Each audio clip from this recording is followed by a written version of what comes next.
Hello les amis, bienvenue dans cette nouvelle vidéo. Nous allons voir aujourd'hui comment structurer les classes et les données en quelque sorte de notre projet sur Flutter.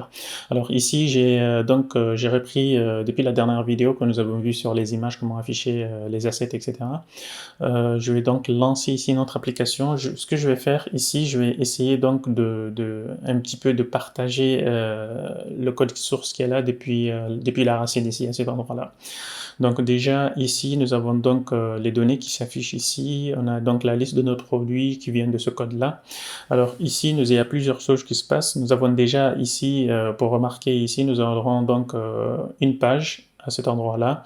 Donc ce que je vais faire, je vais créer ici un dossier qui s'appellera screen ou pages par exemple. Je vais l'appeler screen par exemple. Et ensuite, nous aurons quelques autres données ici, comment représenter certaines données. Par exemple, ici, ce que je souhaite faire, par exemple, ce modèle-là, on aura donc un modèle de données en quelque sorte qui aura donc le modèle, par exemple, de produit. Je vais donc créer un autre dossier qui s'appellera modèle, par exemple. Donc, je vais l'appeler comme ceci.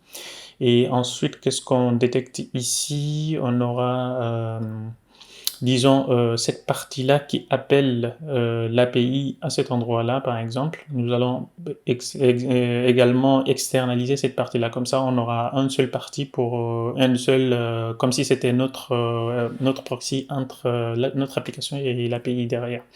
Donc, ce que je vais faire, je vais aussi déplacer cette partie-là dans un autre dossier qui s'appellera, je sais pas, service, par exemple. Donc, je vais l'appeler quelque chose comme ceci.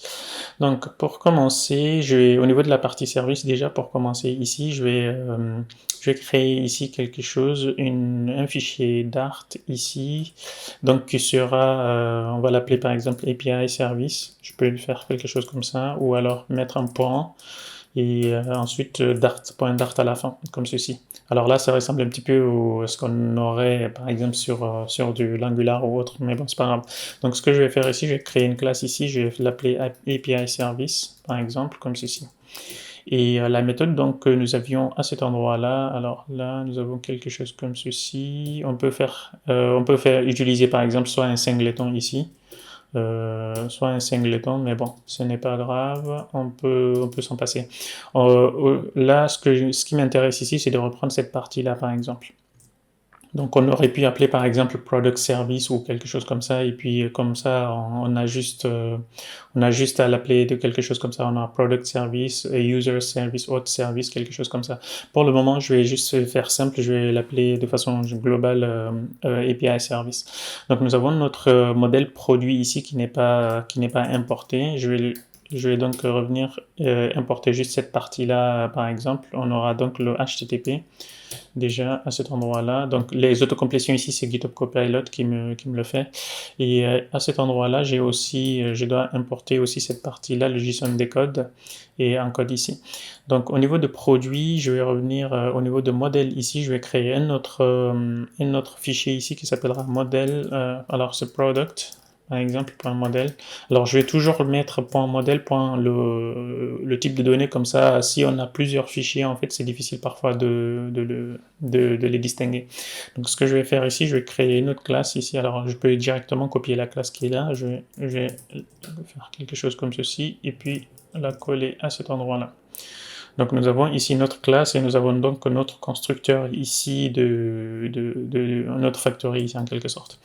Donc si je reviens à cet endroit-là, donc je peux l'importer ici, import library ici, modèle, product model, on voit bien que ici elle est bien importée, donc on n'en a plus besoin de ça ici depuis le main. Et puis sur cette partie, le fetch product ici, on peut utiliser notre API service ici, API service. API service.fetch product. On peut faire quelque chose comme ça, ou alors directement faire API service et puis fetch product. Ce que je vais faire ici, je vais rajouter, déjà je vais importer ici le produit, et puis je vais rajouter ici statique. Comme ça, on peut accéder directement de façon statique, donc on n'aura plus besoin de ces choses-là. Et qu'est-ce qu'on pourrait avoir d'autre? Donc ça, je peux arranger ça.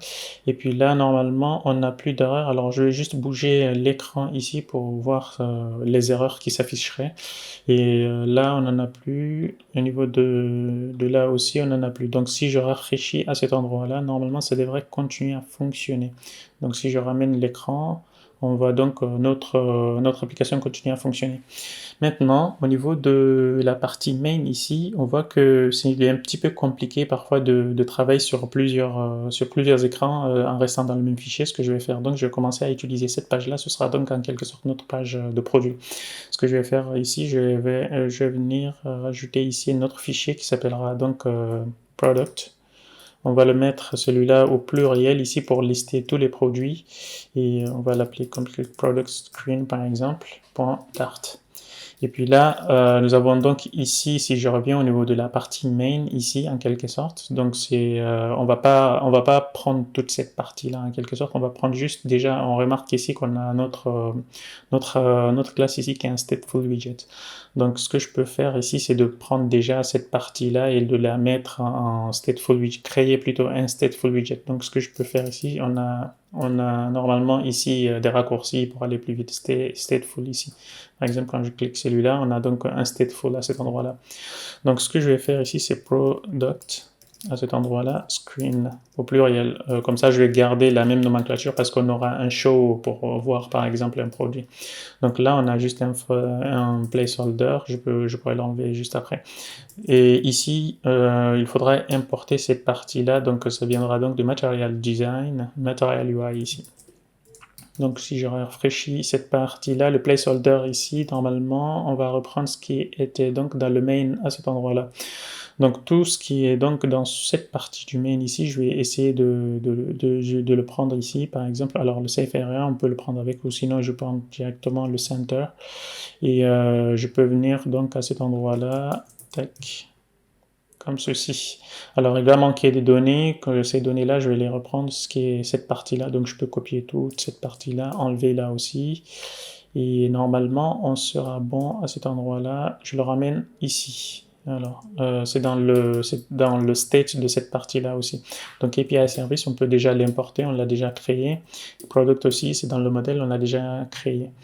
Donc normalement, on n'a plus d'erreur à ces niveaux-là. Donc si par exemple, je reviens à cet endroit-là, au niveau de cette partie-là, je fais Product, Screen, normalement, ça devrait continuer à fonctionner déjà. Donc si je fais ça, on a donc tout ce qui continue à fonctionner comme il se doit. Alors le but ici donc c'est de transformer cette partie-là en un écran en fait. Donc on aura quelque chose, un scaffold, ou à la place ici de l'importer de cette façon-là. Comme ça on va se passer ici de cette partie, de cette clé home ici, on va utiliser plutôt les routes désormais. Donc pour les routes, ce que je vais faire ici, je vais créer déjà les routes à cet endroit-là. On aura donc une route ici, la page d'accueil ici, qui serait par exemple, je vais enlever le slash, je vais l'appeler juste product, et puis quelque chose comme ceci.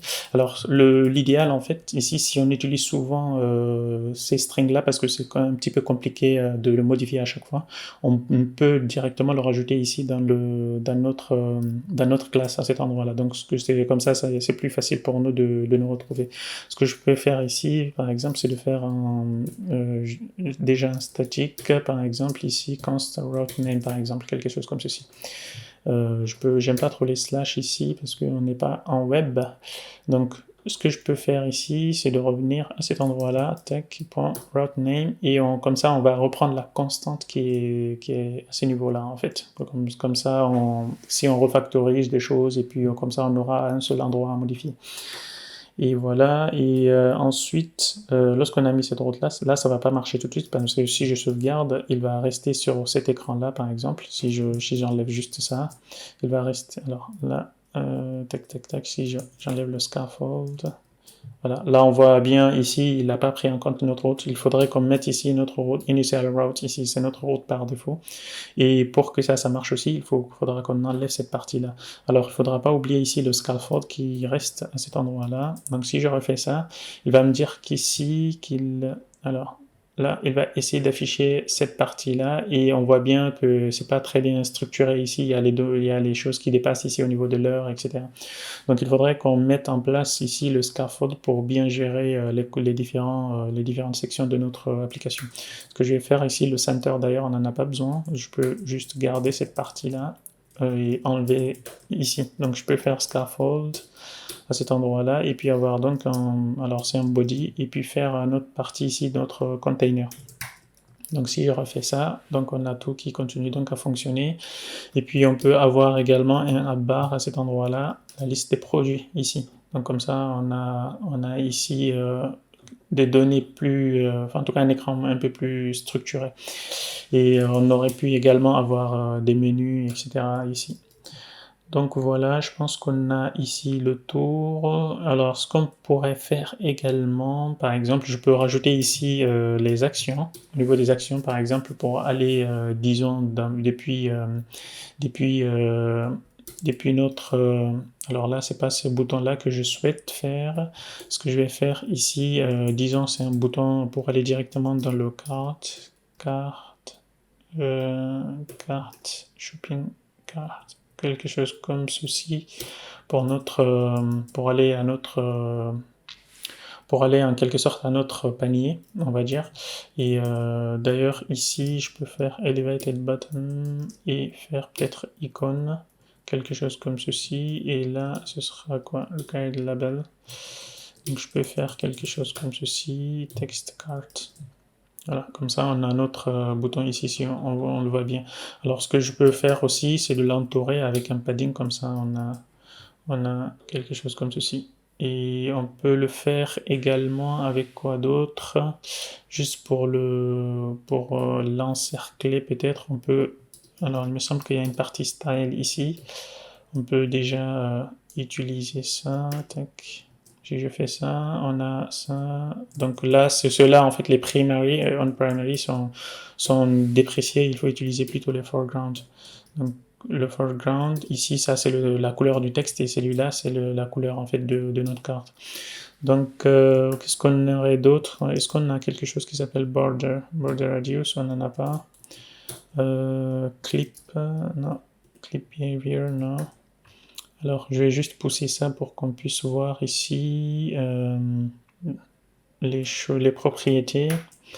Donc, à cet endroit-là, le shadow, pass shadow, fixed size.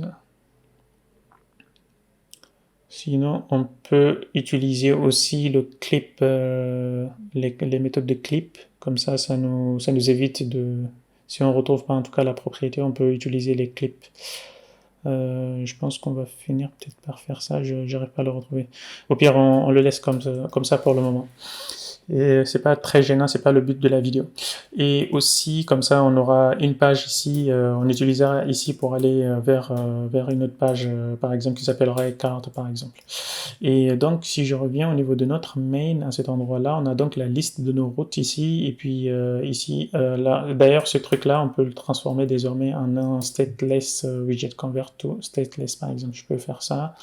Et puis on aura donc une seule classe à cet endroit-là, on n'aura pas de state à gérer. Donc voilà, je vais ramener le téléphone juste là, le simulateur. Qu'est-ce qu'on peut avoir d'autre au niveau de cette page-là? Alors je vais créer une autre page qui permet donc de voir, d'ouvrir ici un écran, un produit. Je vais donc aller ici, créer un fichier. Donc c'est product. Product, on va dire product, celui-là c'était product show par exemple. Show.screen, point d'art. Donc on peut faire quelque chose comme ceci, product show. Je peux copier cette partie-là. Donc ici, je peux faire cette full widget aussi. Alors, je pense que, je ne sais pas si c'est utile de faire un stateful. Pour le moment, je vais juste rester avec du stateless. On verra si on le rajoute ou pas. Donc c'est product show ou show product screen. On va toujours terminer par ça pour nous éviter les confusions plus tard. Donc j'ai quelque chose comme ceci. Lorsqu'on vient sur cet écran-là, ce sera donc un autre écran lorsque je cliquerai sur un élément ici. Il va nous renvoyer sur cette page-là. Donc le but ici, donc, c'est de faire quelque chose. On aura donc un autre scaffold à cet endroit-là qui va prendre un body, disons product show screen par exemple, comme ceci. Et qu'est-ce qu'on pourrait avoir d'autre? Donc à cet endroit-là, on a donc notre page d'accueil à cet endroit-là. Ce que je peux faire déjà, c'est d'ouvrir ici et donc prendre, lorsqu'on clique ici, faire un événement en quelque sorte. Donc d'ailleurs à cet endroit-là, ce que je peux faire ici, notre carte à cet endroit-là, ce que je peux faire, c'est au lieu de faire quelque chose comme ceci, je peux directement créer un autre élément ici, un stateless en fait. Comme ça c'est plus facile à gérer ici sur l'écran ici, parce que là, il y a beaucoup d'éléments qui sont imbriqués. Ce que je peux faire ici, donc, c'est de faire quelque chose comme ceci. Je peux faire quel product card, par exemple. Et celui-là, il va donc rester dans cette classe-là, il ne sera pas importé ailleurs. Donc, ce que je peux faire, c'est de reprendre tout ce qui est là, de la partie card ici, et puis faire quelque chose product card à cet endroit-là. Et puis, ce que je peux faire à cet endroit-là, c'est quoi? Je peux prendre, disons, je vais revenir ici, et à cet endroit-là, on aura une donnée, par exemple, on aura plusieurs données qui seront, par exemple, alors déjà, je vais coller ce que j'ai coupé là. On aura besoin de quoi d'autre? On aura besoin des images ici, du texte, du prix, et quoi d'autre? Donc, en quelque sorte, on aura besoin de notre modèle, en quelque sorte, ici. Donc, on aura product ici, product snapshot index. Donc on a quelque chose comme ceci. Donc on va pas s'embêter, on va prendre tout le produit en fait qu'il nous renvoie. Donc je peux avoir quelque chose comme ceci, product. Et là, à cet endroit-là, donc je vais injecter notre produit à cet endroit-là. À cet endroit-là, si je reviens ici, j'aurai juste à appeler ici l'élément product et remplacer ça. Alors là, est-ce qu'on en a besoin? Non. Je vais le laisser comme ça. Et là aussi, je le rajoute comme ceci. Donc normalement, on voit que ça allège un petit peu ici la vision ici qu'on a depuis notre écran. Donc ce que je vais faire, je vais juste rafraîchir ça. On a donc les produits qui s'affichent bien.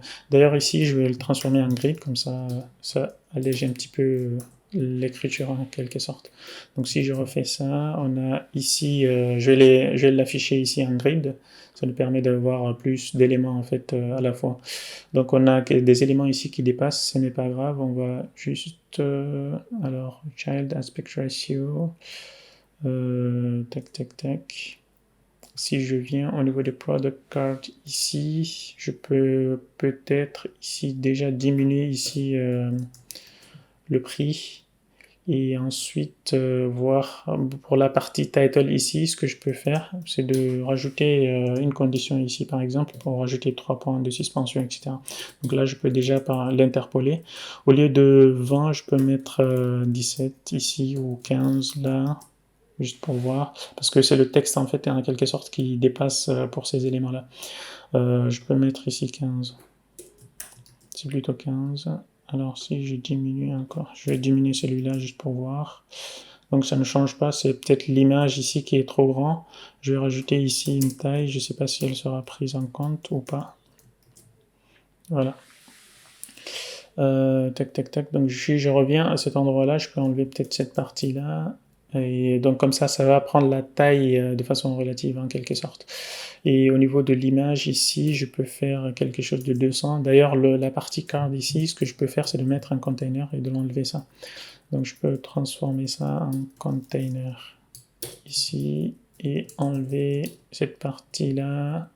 Enlever la partie card ici, donc remove widget. Et puis la partie padding ici, on a déjà un padding à cet endroit-là dans le container. Donc on peut avoir ici une decoration. On peut avoir déjà un padding ici, donc on peut l'enlever. Tac. Donc on peut enlever ça. Remove these widgets. Et voilà. Et qu'est-ce qu'on pourrait avoir d'autre? On aura donc une partie décoration ici pour rajouter ici le background ici en couleur blanche, etc. Donc ça, on n'en a pas besoin. Pour les borders, on va juste faire color ici, à color weight, pour pouvoir voir tous ces éléments-là. Donc voilà, si je reviens donc au niveau de là où il a été appelé, au niveau du return à cet endroit-là, on a déjà ici, on peut les partager ici, un main access ou les cross access ici, les spacing en quelque sorte, le cross access spacing aussi. Donc on peut les partager de cette façon-là. Et puis, qu'est-ce qu'on pourrait faire d'autre? On peut rajouter également un padding ici, le edge inset 10 par exemple pour avoir les bords au niveau de l'extérieur. Et maintenant, il va rester juste à conserver les images ici, les mettre sur la bonne taille. Donc, ce que je vais faire, je vais revenir ici au niveau de Network. Et puis, c'est le 8 ici. Tac, si je mets à 100. Et le 8, je vais le mettre à 200 peut-être. Non, c'est trop grand. 150. Voilà, ça me paraît correct. Et puis si les heights sont à 150, là ce que je peux faire, est-ce qu'on a le height c'est derrière, c'est dehors je pense. Donc si je mets par exemple là 300, comme ça tout l'élément en fait il va prendre, il sera à 300. Et qu'est-ce qu'on pourrait avoir d'autre ici? Donc il y a ces éléments là qui dépassent. Je peux diminuer peut-être ça, je sais pas. C'est la taille ici, je vais le remettre à 100 juste pour voir. Alors c'est un peu embêtant d'avoir ça parce que c'est pas trop ce que je souhaite. Sinon au pire c'est de transformer ce truc là en stack et peut-être mettre l'image en arrière-plan. Donc on a déjà vu les stacks, je vous invite à voir les vidéos sur la partie stack ici. Et on aura donc une image à cet endroit-là. L'image, elle va prendre peut-être toute la largeur ici, 8. Elle sera donc à 300 aussi, supposons. Et donc on aura la partie ici qui va s'afficher par-dessus en quelque sorte. Donc ce que je peux faire, je vais collecter les deux là dans un seul endroit. Et puis je vais les mettre déjà dans un positionné de widget et mettre un container à l'intérieur. On a déjà vu aussi les positionnés de widget avec les stacks. Donc je peux faire ici un child et les remettre des choses à l'intérieur. Je peux rajouter donc un column ici. Voilà, ça s'affiche bien. Alors, on n'a pas besoin ici de la description, on a juste title et price. Donc si je fais ça, c'est déjà ça. Donc j'enlève la partie bold pour le titre. Et donc je reste à 20 supposons. Et puis ici pour la partie price, je peux essayer ça. Et donc je rajoute ce qu'on avait tout à l'heure. Ici, pour la partie 20 par exemple. Je peux remettre ici à 15 et là 15 aussi. Et on va mettre cette partie-là, donc tout en bas en quelque sorte. Donc ce que je peux faire ici, le positionner ici, je vais le mettre en bottom 0, left 0 aussi, et puis le background ici, alors c'est color plutôt. Donc color, je vais mettre une couleur déjà qui sort correctement, comme ça on voit bien notre élément en quelque sorte. Donc on a la partie 8 ici, on va donner le 8 ici, non plutôt 8. Plutôt 8, on va prendre toute la largeur possible en fait. Alors, tac tac tac, la position de widget. Pourquoi il ne veut pas ça? Donc la partie ici, si je mets 300 par exemple. Ah, donc c'est la partie 8, j'allais dire. 8 ici, c'est double. Ici, on va prendre toute la largeur possible. Donc si je fais ça, il râle déjà. Donc qu'est-ce qu'on peut avoir d'autre ici? First infinity width, first contrast. Tac, tac, tac, je vais déjà reformater ça bien. Bottom et left. Et ensuite, le 8, peut-être je vais le mettre à 100. First and infinite width, and grid constant provide, machin. Et donc. Alors, celui-là. Sinon, j'utilise ici les media queries, c'est peut-être un peu plus truc de le prendre de cette façon-là. Alors ça, c'est le padding qui joue un petit peu à ce niveau-là, mais ce n'est pas grave. Je vais donc remettre celui-là à 50 par exemple. Et on va le positionner aussi s'il faut tout en bas. Alors il y a ici, qu'est-ce qui se passe ici? Nous avons plusieurs éléments à cet endroit-là qui qu'il faudrait reformater. La partie texte, ici, ce que je peux faire, c'est de changer la couleur. Je vais aller mettre une couleur deep, celle-là par exemple. Et s'il faut, je vais le remettre par-dessus aussi, comme ceci. Comme ça, on a la couleur, le prix au début. Et la partie texte ici, pour le titre, je vais la diminuer. D'ailleurs, je peux même me passer de ça. Comme ça, on prend la valeur par défaut. Et qu'est-ce qu'on a d'autre? Ce truc-là, si je l'enlève. Et qu'est-ce qu'on pourrait avoir d'autre? Donc, est-ce qu'on a ici, si j'enlève ça? Alors là, on a le padding qui jouait donc ce rôle-là, que je peux enlever directement. D'ailleurs, là, on n'aura pas besoin de constraint. Alors, je vais juste le laisser et je vais rajouter les borders tout à l'heure. Et qu'est-ce qu'on pourrait avoir d'autre? Donc ici, j'aurai donc la partie weight désormais qui sera donc par-dessus de notre image. Et s'il faut, je rajoute donc un padding à cet endroit-là pour juste un padding. Je vais mettre symétrique et puis je vais faire quelque chose comme ceci. Donc on a vertical à 10, supposons, ou à 7. Et puis horizontal à 11, par exemple. Comme ça nous évite de faire ça. Et donc, à cet endroit-là, border radius, là, on peut donc encercler nos éléments. Alors là, on voit bien que cet élément-là ne s'accorde pas à l'encerclement qui est juste là. Il faudrait qu'on le mette ici, ou alors on peut utiliser un autre élément qui permet donc d'encapsuler tout, en fait, de forcer ici nos éléments à bien être ronds.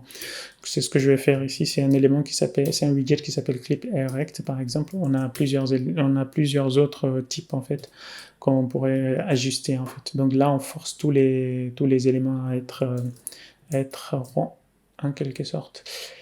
Et qu'est-ce qu'on pourrait avoir d'autre? Donc là on a ça. Et donc là je pense qu'on n'aura plus besoin de ça, je vais juste le fermer. Ok, qu'est-ce qu'on pourrait avoir d'autre? Donc le clic à cet endroit-là, donc le clic qui nous intéresse, ce que je vais utiliser ici, c'est il y a un autre widget qui s'appelle donc Inkwell qu'on pourrait utiliser pour récupérer ici les événements de notre page, en fait, de notre clic ou tout un tas de choses. Donc là, déjà pour la partie show à cet endroit-là, je vais rajouter la route à cet endroit-là. Donc je vais faire ici static const name route product show. Et ici, je vais importer ceci à cet endroit-là. Donc voilà, je pense qu'on a fait un petit peu le tour sur ça. Donc si je clique ici, par exemple, un produit, alors je vais rafraîchir, c'est une nouvelle page. Donc là, il y a une erreur à cet endroit-là. La route, elle n'est pas déclarée, en quelque sorte. Donc il faudrait que je reprenne ça et que je le mette depuis le main qu'on avait. Donc je vais plier juste cette partie-là, comme ça, on a plus de clarté ici sur là où nous sommes. Donc on avait déclaré ici une route, on avait dit que c'était notre route principale, je vais redéclarer une nouvelle route. Donc ce sera product show screen route ici, et puis là ce sera product show à cet endroit-là. Donc normalement, si je rafraîchis ici notre code, donc on voit bien qu'ici on arrive à aller sur une nouvelle page. Donc ce que je vais faire ici sur cette nouvelle page, on a donc la partie scaffold ici, on peut avoir un app bar, et cet app bar là nous permet donc de revenir en arrière et puis naviguer de cette façon-là. Donc ce que je vais faire à cet endroit-là, lorsque je clique ici, c'est d'afficher déjà ici notre produit. Ce que je vais faire au niveau de la méthode build, nous pouvons donc récupérer les paramètres qu'on avait transmis à ce niveau-là. Donc si je reviens à cet endroit-là, nous avons donc notre Inkwell ici, si on regarde bien. On a donc le contexte ici qu'on passe avec le navigateur de push ici. On a donc argument ici, on a repris le produit. Donc ce produit-là, on a la possibilité de le récupérer à cet endroit-là. Donc ce que je vais faire ici, c'est des const. Alors, const route arg ici, on peut donc modal route ici, of context, et puis récupérer ici les arguments. Donc ce que je vais faire déjà, c'est d'afficher ici, on peut déjà le faire de cette façon-là, as product, on peut forcer le cast ici. Donc je peux faire ici quelque chose comme ceci. Alors ici, const must be initialized with a constant value. On peut le mettre, alors je sais pas s'il va accepter final. Ok, il accepte bien, donc on a notre produit. Alors l'idéal ici c'est de refaire un autre fetch, mais bon, on va pas s'embêter à refaire des fetch à chaque fois pour le moment. On va juste faire quelque chose comme ceci.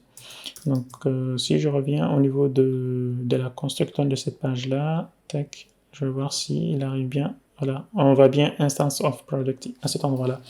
Donc on a bien notre produit ici, donc notre app bar ici, le titre ici qui sera à ce niveau-là, donc je vais le mettre à cet endroit-là comme title. Et ensuite, alors print, bien entendu. Et qu'est-ce qu'on pourrait avoir d'autre? Donc on va afficher à cet endroit-là l'image, le titre et la description. Ce qu'on va essayer de faire ici. Donc là, il me dit const, donc ça c'est pas const plutôt. Et à cet endroit-là, on aura donc, on peut le mettre ici en liste ou on peut le mettre en liste ou alors en colonne, etc. L'idéal, c'est de le mettre en liste pour pouvoir scroller facilement. Donc, ce que je vais faire ici, je vais mettre ici une liste. Alors, prochainement, on verra un autre élément ici qui permettra donc une alternative en fait de ce scaffold-là. C'est le silver qu'on avait commencé à voir précédemment. Donc, on aura la possibilité de voir, comme ça, on peut afficher quelque chose de façon plus interactive, on va dire. Donc, pour le moment, je vais juste voir ici une liste view, en quelque sorte, et on va avoir ici des children. Donc, children, ici, je peux enlever ça, et puis à l'intérieur, on mettra donc nos éléments. Donc d'ailleurs là il y a GitHub qui me fait presque tout ici. Donc je vais juste tabuler ici et revenir sur le code, comme ça on va l'explorer, la suggestion. Ça nous permet quand même d'aller un peu plus vite ici au lieu de taper le code à la main. Donc si je refais ça, là il me montre ici le produit en cours en quelque sorte. Donc j'ai le titre ici, la description et le prix. D'ailleurs ce que j'aimerais faire, c'est d'avoir devant ce truc-là notre prix à cet endroit-là. Ce que je vais faire donc, c'est de faire un petit padding. Donc là on a le titre et le prix, que je vais les mixer en quelque sorte. Donc on n'aura pas besoin d'avoir plusieurs paddings d'ailleurs. Donc je vais les mettre côte à côte pour le moment et puis les reprendre tous. Et ensuite là je pourrais donc mettre un autre élément. Donc je peux faire ici une colonne ici et à l'intérieur donc mettre ces éléments là. Donc si je fais, alors c'est row plutôt. Le colonne c'est comme ça, row c'est dans ce sens là. Donc voilà, et celui-là, le premier qui doit prendre toute la largeur possible en quelque sorte. Donc je vais mettre celui-là ici en expanded comme on a déjà vu. Je vais mettre en expanded pour qu'il occupe toute la place et voilà. Donc celui-là, je vais augmenter sa taille, je vais le mettre peut-être à 30. Et puis la couleur, peut-être color deep purple accent ici, comme ceci. Et pour cette partie-là, on a le main access between, on aurait pu également l'utiliser, faire de cette façon-là. Sinon, ce que le cross access alignment ici, je peux le mettre à bottom. Alors je sais pas si end plutôt. Voilà, comme ça, la grandeur de celui-là va être vers le haut, et etc. Donc voilà, je pense qu'on a fait un petit peu le tour. D'ailleurs ici on voit que le design il change un petit peu sur cet écran-là et sur l'écran principal ici. Si je plie tout, je reviens à cet endroit-là plutôt. On voit ici la décoration qui change à ce niveau-là. Donc peut-être qu'on devrait garder la même décoration pour tout le monde, pour toutes les classes peut-être. Ce que je vais faire ici, je vais venir ici au niveau d'un autre dossier, créer ici common ici, et on aura donc nos éléments ici en commun, par exemple, qui seront réutilisés par toutes les pages, ou etc. Donc je peux faire quelque chose common ici. Alors c'est pas un Dart, c'est un fichier, s'il veut bien. Tac. Donc je vais créer ici un package common, et là je peux mettre UI par exemple. Et comme ça, on va pas compliquer les choses ici. Je vais mettre UI.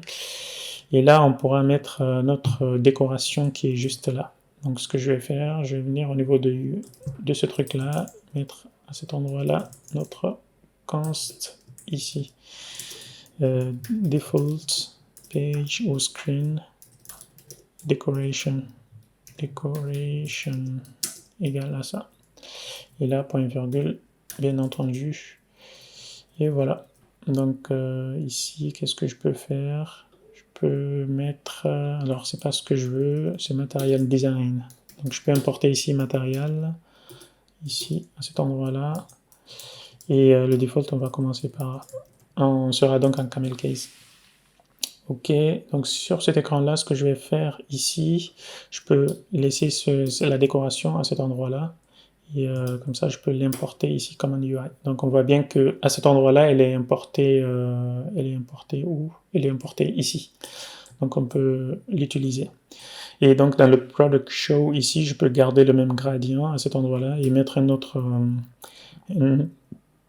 container à cet endroit-là et rajouter donc la décoration. Donc je l'importe aussi. Donc on voit bien ici, on a gardé donc le même import. Donc si je viens ici, on a les images qui changent de dimension. Ça, c'est un problème qu'on pourrait peut-être régler. Mais bon, vu que c'est pas notre API, on s'en soucie pas pour le moment. Alors le texte là, il est un petit peu bizarre. Ce serait bien d'avoir peut-être du blanc, mais bon, on va pas s'embêter pour le moment. Et il y a un dernier élément que j'aimerais donc juste vous montrer à cet endroit-là. Donc je vais tout fermer. Déjà, lorsque je viens ici, que je clique, j'ai pas envie parfois d'avoir cette transition-là, par exemple. Comme ça nous évite, enfin, pas que ça nous évite, mais bon, pour plus d'élégance en fait de notre application, je peux avoir ici une transition ici sur l'image, par exemple. Donc, je peux venir ici dans le product, ici dans la page, dans la première page qu'on a vue, celle-là, la page principale ici.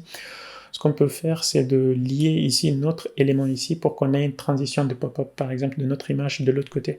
Ce que je peux faire, c'est de revenir à cet endroit-là. Au niveau de la partie image ici, je peux l'encapsuler ici par un autre widget ici qui s'appelle Hero. Ça nous permet donc de faire des transitions de notre élément. Donc on a ici Hero, je vais faire quelque chose comme ceci, et puis là on aura donc notre tag. Il faudrait donc qu'on le mette en tag pour pouvoir le récupérer de l'autre côté. Donc si je refais ça, donc pour le moment ça ne marche pas, on a juste cette transition qui va dans ce sens-là. Donc je peux reprendre d'ailleurs cette partie-là, je vais juste copier comme ceci, comme ça j'ai pas à le retaper. Alors s'il ne veut pas. Donc j'ai product show screen ici que je vais revenir. Et puis au niveau de la partie image, je vais également l'encapsuler ici avec un hero par exemple. Donc ici, ce que je peux avoir, c'est tag product par exemple. Alors c'est important que les deux aient le même ID ici. On peut mettre un string ou un truc, peu importe la valeur qu'on donne ici, il faut juste que ce soit la même des deux côtés. Donc là par exemple, si je clique ici, on a donc une transition ici qui se refait. Comme ça, si je reviens, on a donc un effet de pop-up ici avec lequel on pourrait jouer par exemple. Donc on peut avoir quelque chose comme ceci, et voilà. Donc je pense qu'on a fait un petit peu le tour sur ça. Donc sur la partie show ici, peut-être que je vais rajouter un autre bouton ici à cet endroit-là pour rajouter ici dans notre casier par exemple ou autre. Donc pour le faire, on verra donc dans les prochaines vidéos si on rajoute ça ou pas. Donc c'est de mettre quelque chose dans ce sens-là, à cet endroit-là, par exemple ici. Et pour le moment, je vais l'enlever et puis on se retrouve donc à la prochaine pour comme ça on verra les stores ou ce genre de choses, comme ça on pourra mieux gérer nos éléments, etc. Donc voilà, je pense qu'on a fait le tour sur cet élément-là. On se retrouve donc à la prochaine. Alors là, j'ai juste un petit padding, je vais le fixer rapidement. À cet endroit-là, je vais rajouter juste un petit padding rapidement.